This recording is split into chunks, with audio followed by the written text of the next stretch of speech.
अस्सलामुअलैकुम। कैसे हैं आप सब? उम्मीद करती हूँ आप सब ठीक होंगे और अल्लाह ताला का शुक्र है हम भी बहुत अच्छे हैं। तो जी अभी मॉर्निंग का टाइम था और कल ब्लॉग नहीं आया था, पहले उसके लिए मैं सॉरी आप सब से। मेरी तबीयत ठीक नहीं है, इस वजह से ना मैं कल ब्लॉग नहीं डाल पाई थी। वैसे तो सोच रही थी कि 2-4 दिन नहीं डालती हूँ, तबीयत बिल्कुल भी ठीक नहीं है, लेकिन खैर आदत सी हो गई है आप सबसे मिलने की, बातचीत करने की, तो इस वजह से अपने आप को रोक भी नहीं पाई। तो यहाँ पर ना हम नाजुरा के टिफ़िन की तैयारी कर रहे थे और ये मड बना रहे हैं हम उनके टिफ़िन में देने के लिए। तो मेरे लिए और नाजुरा के लिए यही बना लेंगे। हस्बैंड जी तो जो है सुबह चले गए हैं अपने काम पे, और ये हरी मिर्च वाले बनाएंगे हम, क्योंकि मसाले वाले नाजुरा को नहीं अच्छे लगते हैं। जब हस्बैंड के टिफ़िन में देना होते हैं ना तो मसाले वाले बनाते हैं हम, और जब नाजुरा को देना हो तो हरी मिर्च और प्याज वाले बनाते हैं। और मेरा तो कोई ही पसंद होती ही नहीं है, जो इन लोगों के लिए बनता है मैं वही खा लेती हूँ। बाय द वे सिर्फ मेरी बात नहीं है, हर हाउसवाइफ की बात होती है ये कि घर वालों को जो पसंद है उनकी पसंद में हमें खुश होना पड़ता है। और अलग अलग एक्स्ट्रा चीज़ें क्या बनवाना, फिर एक के लिए अलग एक के लिए अलग। तो जी यहाँ पर देखिए हम बिल्कुल सादा तरीके से ही बना रहे हैं, और बस प्याज हरी मिर्च को फ्राई किया है, उसमें हल्दी नमक डालेंगे और हमारा ये जो है मट तो वो डालेंगे। तो बहुत से लोग ना पहले इसको अलग से पानी में उबालते हैं और फिर डालते हैं, तो उससे ना उसका जो सारा एक मज़ा होता है ना तो वो चला जाता है पानी में। और हम ऐसा नहीं करते, हमने बस धुल के इसी में डाल देते हैं ताकि ये हमारे टमाटर वगैरह के पानी के साथ ही जो है इसमें गल जाए।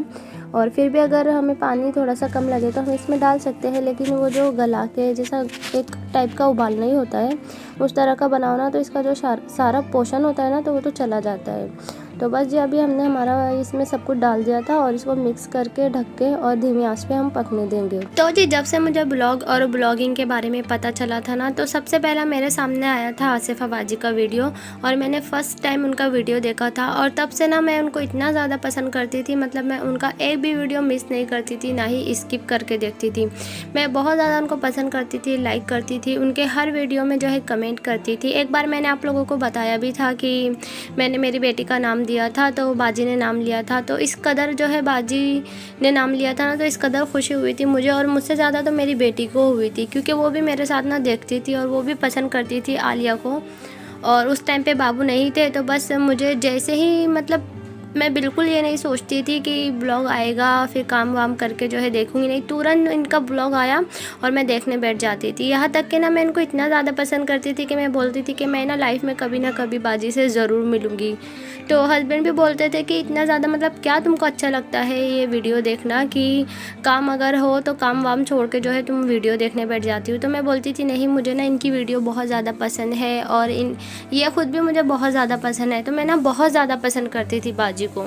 और हर किसी को मतलब होता है ना कि अगर हम किसी को पसंद करें तो दिल से पसंद करते हैं, उनकी हमें हर बात अच्छी लगती है। तो बाजी की भी मुझे हर बात, उनकी हर एक चीज़, उनका खाना बनाने का तरीका, उनके घर में रहने का तरीका, उनके सास ससुर के साथ जो पहले मोहब्बत वाले ब्लॉग आते थे, वो सब मुझे सब कुछ बहुत अच्छा लगता था। और हम ना बोलते हैं ना कि हम कोई ना कोई ब्लॉगर से व्लॉगर से किसी ना किसी का, अगर हम किसी को पसंद करें उनकी वीडियो से हम कुछ ना कुछ जो है सीखते थे। तो मुझे भी ना इनसे बहुत कुछ सीखने मिलता था। मतलब कभी कभी मैं इनकी रेसिपी, और मैंने 1-2 बार रिक्वेस्ट करके इनसे रेसिपी भी जो है बोली थी तो इनने बनाई थी। खैर ये तो पुरानी बात हो गई। कहने का मतलब ये है कि मैं इन्हें बहुत ज़्यादा पसंद करती थी, और जितना मैं पसंद करती थी मुझे पता है बहुत से लोग थे जो इनको पसंद करते हैं, लेकिन अब सिचुएशन कुछ अलग हो गई है। अब बहुत से लोग ऐसे हैं जो नहीं पसंद करते हैं इनको, और वजह यह है कि बाजी आप झूठी हो, आप झूठ बोलते हो। क्योंकि कोई भी बेटी अपने मायके वालों की कभी बुराई नहीं करती, चाहे वो मायके में भी कितनी भी अच्छी हो, ससुराल में भी कितने भी अच्छे से रह रही हो, उसको अपने जो सास ससुर है वो बेटी मानते हो, वो भी अपने सास ससुर को जो है माँ बाप का जगह देती हो। लेकिन अगर गलती से भी उसके मायके में कोई बात हो जाए, किसी का किसी से झगड़ा हो जाए, या फिर ननन भावज में कुछ हो जाए, भाई बहन में कुछ हो जाए, माँ बेटे में कुछ हो, मायके में किसी का भी कुछ भी थोड़ा सा भी मसला होना, तो वो नहीं बोलेगी, क्योंकि उसको पता है कि उसके मायका अगर भारी है, उसके मायके का पल्ला भारी है, तो उसकी ससुराल में भी इज्जत होती है। अगर ससुराल में उसने बता दिया कि मेरे मायके में ये हो रहा है वो हो रहा है, तो ससुराल वाले ना कहीं सोचते हैं कि इसके मायके में तो ये सब चलते रहता है। इसलिए कोई भी बेटी कभी भी अपने मायके वालों की बुराई नहीं करती है। हाँ, अगर कोई अच्छी बात हो तो वो तुरंत अपने ससुर वालों में बताती है कि मेरे मायके में ये हुआ वो हुआ, क्योंकि उसको पता है कि उससे इसकी इज़्ज़त बढ़ेगी ना कि घटेगी। और अगर बेटी बुराई कर रही है तो ऐसी नौबत आप लोगों ने लाई क्यों है कि उनको सोशल मीडिया पे बोलना पड़ रहा है। मैं नॉर्मल बात बता रही हूँ, आप लोग देखिएगा कि अगर एक बेटी का मायके का पल्ला भारी हो ना, तो ससुराल वाले उसको कुछ बोलने से पहले ना 10 बार सोचते हैं कि नहीं उसके मामा ताया मामू भाई बहन उसके माँ बाप के फ़ोन आते रहते हैं उसको। हर छोटी छोटी बातों में अगर उसको इनवाइट किया जाए ना, तो ससुराल वालों में उसकी इज़्ज़त बढ़ जाती है कि नहीं ये लोग ना, इनके घर में कोई भी फंक्शन हो, बड़ा हो छोटा हो, ये लोग इनकी बेटी को नहीं भूलते हैं, हर फंक्शन में इनकी बेटी को ये याद रखते हैं। तो आपके घर में माशाल्लाह से इतने बड़े बड़े कुछ ना कुछ फंक्शन हो रहे थे, लेकिन आपने कभी भी अपनी ननद को नहीं बुलाया। सायना बाजी हर बात का जवाब देती है, हम उन्हें कोई भी कमेंट करें हम में से वो रिप्लाई करती है, यहाँ तक कि वे वीडियो भी बना देती है उस पर, क्योंकि वो सच्ची है, वो सच्चाई का साथ देती है और ऑडियंस जो है तो वो सच्चाई के ही साथ रहती है। आजकल सायना बाजी का पल्ला भारी है क्योंकि वो सच के रास्ते पे है। और आप क्यों नहीं बोलते हो उनके बारे में? अगर आपको कोई भी कमेंट जाए तो आप क्यों बोलते हो अभी वक्त आएगा फिर बताओगी? सायना बाजी तो ऐसा नहीं बोलती, वो तो तुरंत उस बात का जवाब दे देती है, वो बात क्लियर कर देती है कि ऐसा नहीं ऐसा था, ये बात नहीं वो बात हुई थी। आप क्यों नहीं बोलते हो? आप दोनों की वीडियो में अगर हम लोग कमेंट करें तो आप उस कमेंट का रिप्लाई नहीं करती हो, या तो फिर रिप्लाई करते भी हो तो बात को क्लियर नहीं करते हो आप। और सायना बाजी की बात, सायना बाजी को अगर कोई भी कमेंट करे, कुछ भी कमेंट में उनके पूछे, वो तुरंत बताती है सच्चाई, क्योंकि वो सच के साथ है। और सही बात है, जो झूठ बोलता है तो वो डरता है, जो सच बोलता है वो नहीं डरता है। सायना बाजी सही है, इसलिए वो डंके की चोट पे सच्चाई का जो है दावा करती है, सबूत देती है और क्लियर करती है बातों को। आप क्लियर नहीं करते हो, तो अगर आप झूठे नहीं हो तो आप क्लियर क्यों नहीं करते हैं बात? अभी तक ना मुझे कहीं ना कहीं लगता था कि नहीं, ताली एक हाथ से नहीं बजती है, दोनों हाथ से बजती है। अगर गलती कुछ आपकी है तो कुछ सायना बाजी की भी होंगी, मैं यही समझती थी अभी तक। लेकिन कल ना मेरी तबीयत ठीक नहीं थी और मैं सायना बाजी का ब्लॉग नहीं देख पाई थी, लेकिन मुझे कुछ कमेंट आए ना, तो फिर मैंने रात में जो है देखा उनका ब्लॉग, तो उसमें ना सब क्लियर हो गया। क्योंकि एक तो इतनी बड़ी बात आपने झूठ बोल दी थी चाचा वाली, वो उस बात पे मैंने वीडियो भी बनाया था, और अगर आपने वो वीडियो नहीं देखा ना तो आप लोग जाके देख लीजिएगा मेरे चैनल पे। तो वो बात आपने इतना साफ झूठ बोल दिया बाजी, आपने एक बार भी नहीं सोचा कि ये कोई नॉर्मल मतलब छोटी मोटी बात नहीं है। और आप लोग जो अपने घर में छोटे मोटे झूठ नहीं बोल रहे हो, आप लोग सोशल मीडिया पे हो, और इसका जवाब तो सामने वाला इंसान देने बैठा ही है। सायना बाजी तो हर बात क्लियर कर ही देती है ना। आपने साफ बोल दिया कि आपके कोई चाचा वगैरह नहीं है, अफवाहों पर विश्वास ना करें। मैंने ये कमेंट अपनी वीडियो में लगाया भी था। और आपके सास ससुर ने तो कभी आपको आपके चाचा से मिलने ही नहीं दिया, जबकि कल बाजी ने डायरेक्टली बताया है कि आपके एक चाचा चाची थे और वो क्या काम करते थे क्या नहीं करते थे, ये सब बातें बाजी ने जो है क्लियर कर दी है। तो आप एक तो क्लियर कर दे सब सामने आकर, या तो फिर आप झूठी बातें क्यों कर रहे हो? अगर आप क्लियर नहीं कर रहे हो तो झूठ भी क्यों बोल रहे हो? मतलब सायना बाजी को आप जो झूठा साबित करने में लगे हुए। जब आपको कमेंट जाते हैं कि आपकी ननन ये बोल रही है वो बोल रही है, तो आप बोलते हो कि बोलने वालों को बोलने दे। आप क्लियर क्यों नहीं करते हो? आप ये क्यों बोलते हो अभी टाइम आ रहा है, अभी टाइम आ रहा है? ऐसा क्या है कि अभी टाइम आ रहा है? क्या होने वाला है जो अभी टाइम नहीं आया अभी तक? ये बात तो सायना बाजी भी बोल सकती है ना कि मैं अभी नहीं बताऊंगी, अभी टाइम आ रहा है बाद में बताऊंगी, लेकिन वो ऐसा नहीं करती है। वो डायरेक्ट बात को क्लियर कर देती है। और क्लियर वही इंसान करता है जो सच्चा होता है, क्योंकि झूठे इंसान को पता होता है कि आज नहीं तो कल उसका झूठ पकड़ा जाएगा। ये बाजी सायना बाजी क्लियर करते जाती है, जो भी बात आप इधर बोलते हो बाजी उधर क्लियर करती है। जबकि ये सब बातें हम आपके मुंह से सुनना चाहते हैं कि आप इस बारे में क्या बोलते हो, तो आप तो कुछ बोलते ही नहीं हो। जैसा कि आप पहले, हम मानते हैं कि पहले आपने बहुत अच्छे से अपना घर संभाल रखा था, अपने सास ससुर का ख्याल रखा हुआ था, दोनों फैमिली आप एक साथ लेके चलते थे। लेकिन अब ऐसा नहीं है। जहाँ आप मायके की फैमिली को अभी साथ लिए रखे हो, आप ससुराल की फैमिली को छोड़ दिया आपने। आपके सास ससुर नहीं है लेकिन आपकी नंदे है, तो आपका फ़र्ज़ बनता है, जैसे आपने ये सोचा है कि आपके बहन भाई पे आप पे माँ का साया नहीं है, तो उन लोगों पे तो दोनों का भी साया नहीं है। बेटी कितनी भी बड़ी हो जाए लेकिन उसको एक आस उम्मीद मायके से होती है। आप बड़ी थी घर की, आपका फ़र्ज़ था कि आप उन नंदों को ये एहसास ना होने देती कि उनके माँ बाप नहीं है, उनका मायका नहीं है, बल्कि आप तो उनको और ज़्यादा मोहब्बत से, प्यार मोहब्बत से ये बताती कि माँ बाप नहीं है तो क्या हुआ, माँ बाप की जगह हम आपके बड़े भाई भावज है आप, लेकिन आप तो ऐसा नहीं कर रहे हैं। बाजी इतना मतलब बाजी का इतना दिल दुख रहा है, आपको चाहिए कि आप अब भी तो बातों को क्लियर करें और आप लोग अब भी तो संभल जाए, साथ में पूरी फैमिली को ले लें। ननन नंदोई आने वाले हैं, तो क्या सीमा बाजी को नहीं पता है कि उनकी बड़ी बहन के साथ क्या हो रहा है, या फिर सीमा बाजी भी आपके साथ मिलके उनका मजाक बनाने में लगी हुई है कि बहन आपको जो भी बोलना है बोलो, मैं तो वही भाई और भाभी के पास जाके रहूँगी। तो ये गलत है। कल को आपको कमेंट आने लगेंगे कि ये बहन बहन की दुश्मन है। भाभी तो चलो गैर थी, लेकिन बहन बहन को नहीं हो रही है। बहन को चाहिए था कि पहले मसले मसाइल हल करते और फिर सब बहनें आके अपने भाई पास रहते। हम लोग ये नहीं बोल रहे कि आपके पास आना मना है, आप कि नंदों को नहीं जाना चाहिए आपके पास, लेकिन जिस तरह आप एक ननन को साथ लेके रख रहे हो, उसी तरह जो बड़ी है, जो जिसको आपसे थोड़े बहुत गिले शिकवे हैं, आप वो गिले शिकवे मिटा के उनको भी साथ रख लें। हिस्सों की बात आए ना तो अच्छे अच्छों में जो है तकरार हो जाती है, लेकिन यहाँ तो बाजी क्लियर बोलती है ना कि उनको हिस्सा भी नहीं चाहिए। तो फिर उनको चाहिए कि आप सिर्फ इतना सोचें कि जब बाजी बोल रही है उनको हिस्सा नहीं चाहिए। और माशाल्लाह से बाजी, जहाँ तक हमें लगता है ना, बाजी को माशाल्लाह से हिस्सों की ज़रूरत भी नहीं है। वो खुद जो है चैनल के अलावा भी अपने आप पे इंडिपेंडेंट है। और अभी कुछ दिन पहले बुलबुल जी ने टाइटल लगाया था कि बाजी आने वाली है और सारे गिले शिकवे दूर हो जाएंगे, बहुत दिनों बाद मिलेंगे। गिलो शिकवों का जिक्र कर रही थी बुलबुल जी, जो कि हमें पता ही नहीं है। उनके मायके वालों के गिले शिकवों का हमें क्या पता कि कब हुए थे नहीं हुए थे।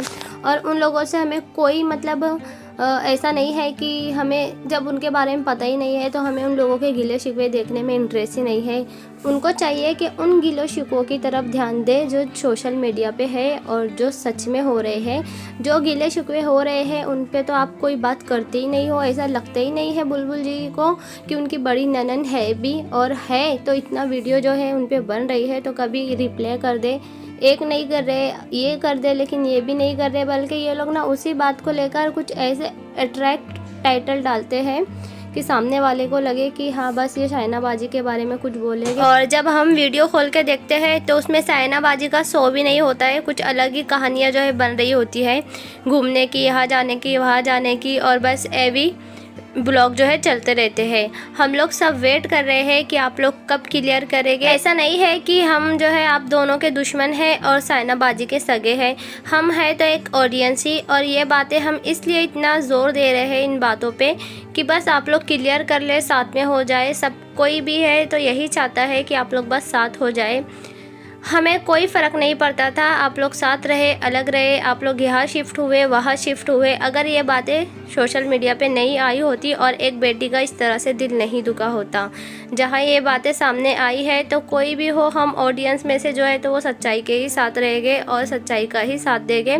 और इसके बावजूद भी हम लोग बस आप लोगों से इतना ही बोलते हैं कि आप इन बातों को क्लियर करें ताकि हमें भी पता चले कि कौन सही है कौन झूठ है। जहाँ तक अब तो हमें लगता ही नहीं है कि आप दोनों सही हो, अब तो हमें फुल जो लगता है कि बाजी सही है, क्योंकि बाजी सबूत देती है, बाजी सच्चाई का साथ देती है, सही बात जो है वो बाजी क्लियर करती है। जबकि आप दोनों, आपके पास कमेंट जाए तो भी आप एक तो हेड कमेंट हो तो रिमूव कर देती है, कुछ मतलब बाजी के बारे में पूछने वाले। हाँ, जो अगर एक आधी कमेंट आपके फेवर वाला होता है तो आप उसको पिन करके लगा देती है। और हम लोग को ये समझ नहीं आता है कि खैर से आप दोनों तो जवाब नहीं दे रही है, लेकिन भाई जो ये दोनों भाई है ये क्यों नहीं जवाब दे रहे हैं। खून के रिश्ते इतने बेमाना कैसे हो सकते हैं, मतलब कि बहन इतना कुछ बोले और भाई उसके जवाब में कुछ बोले ही ना। भाई कम से कम इतना ही बोल दे आप आके सामने कि शाइना तुम झूठी हो, तुम झूठ बोल रही हो। आप क्यों नहीं बोलते हो अगर वो आपके बारे में झूठ बोल रही है, आपको ऐसा लगता है कि आप सही हो वो गलत है, तो जहाँ वो आपकी गलतियाँ गिनवाती है, सबूत देती है, सच्चाई के सारे सबूत दे देती है। और ये बात चाचा वाली बात तो बहुत हो गई। आपको चाहिए कि अगर आपकी बीवी सही है तो आप सामने आके ये बात क्लियर कर सकते, मेरी बीवी सही है, मेरी वाइफ सही है, मेरी बहन झूठ बोल रही है। तो आपको तो पता ही होगा, आप बचपन से वही रहे हुए हैं, तो आपको पता होगा कि आपके चाचा है या नहीं है। तो आप आए, आप क्लियर कर दे ये बात आके सामने, क्योंकि बाजी ने तो जो है सच्चाई बताई दी है, शाइना बाजी ने, कि आपके चाचा है। और अगर आपके चाचा है तो बाजी आसिफा ने झूठ क्यों बोला है, आखिर उनकी झूठ बोलने की वजह क्या है। यही जहां आप एक तरफ टाइटल डालते हो कि ननन नंदोई के बारे में बात करनी है, और जब हम उस वीडियो पे क्लिक करके वीडियो देखते हैं तो हमें उसमें पता चलता है कि आप उसमें क्या कर रहे हो। आप उसमें टिकट बुक करते हो उस ननन की जो कि आपके साथ अच्छी है और आप उसके साथ अच्छे हो। उस ननन का तो आप जिक्र नहीं करते जिनकी बातें इतनी हो रही है। टाइटल आप इसीलिए डालते हो क्योंकि आप तो सारी सच्चाई से वाकिफ़ हो और आप साइना बाजी की वीडियो देखते हो। आपको पता है कि बाजी अपनी वीडियो में क्या क्या बोल रही है। तो अगर आपको ये सब पता है फिर भी आप उस बात का रिप्लाई नहीं कर रहे हो बल्कि उन्हीं बातों को लेके टाइटल डालते हो ताकि ऑडियंस जो है क्लिक करे, और एक बार क्लिक कर ले ऑडियंस तो फिर काम हो गया आपका। जवाब तो नहीं देते हो कि क्या हो रहा है क्या नहीं हो रहा है, क्लियर तो करते नहीं हो आप लोग। जबकि हमें अच्छे से पता है कि अगर बाजी आपकी वीडियो देख सकती है तो आप भी बाजी की वीडियो देखते हैं और आपको पता है कि बाजी क्या क्या बोल रही है। तो बाजी इतना कुछ बोल रही है तो बाजी सही है और आप कुछ नहीं बोल रहे हो तो आप गलत है। ये बात हम लोगों को समझ आ गई है। जैसा कि बाजी ने बताया कि आप मकान बेचने के चक्कर में हो, मकान बेचने वाले हो, तो कहीं आप यही तो नहीं बता रहे हो कि अभी वक्त आएगा फिर हम बताएंगे, वक्त आने पे बताएंगे। बाजी आसिफा बोल रहे थे ना कि वक्त आने वाला है फिर बताएंगे। तो आप हो सकता है आप यूँ सोच रहे होगे कि ये जो मकान का मसला है पहले इसको हल कर ले फिर आराम से हम इसको जो चाहे वो बोल सकते हैं, उसके बाद ये हमारा क्या कर लेगी, हमारा जो मकान का मसला है वो तो हल हो ही जाएगा। तो जहाँ तक हमें लगता है तो बाजी ने तो वैसे भी मना कर दिया है हिस्सा वगैरह लेने से। तो आप अभी बोले या बाद में बोले कोई फ़र्क नहीं पड़ेगा, बेहतर होगा कि आप लोग अभी क्लियर कर दें। और जहाँ तक सच या झूठ की बात है तो ये तो आप भी मानते हैं कि हमारा कानून देखिए, हमारा कानून भी जो है तो सबूतों पर यकीन करता है। जिसके पास सबूत है चाहे वो झूठा ही क्यों ना हो, कानून उसी का साथ देता है। यहाँ तो साइना बाजी के पास सबूत भी है, सच्चाई भी है, तो सब लोग उन्हीं का साथ देंगे। और आप अगर पहल कर लेगी तो रिश्ते तोड़ना बहुत बड़ा जो है गुनाह है और रिश्ते जोड़ना उतना ही ज़्यादा सवाब का काम है। तो आप अगर ये सोच के रिश्ते जोड़ लेगी कि आपकी दुनिया आखिरत दोनों संवर जाएगी तो बहुत अच्छी बात है। आप रिश्ते जोड़ ले, इससे कोई छोटा या बड़ा नहीं होगा। वो एक बहन है, बहन होने के नाते उनका इतना हक तो है कि आप भाई और भावज उनको मना ले, तो बहुत अच्छी बात।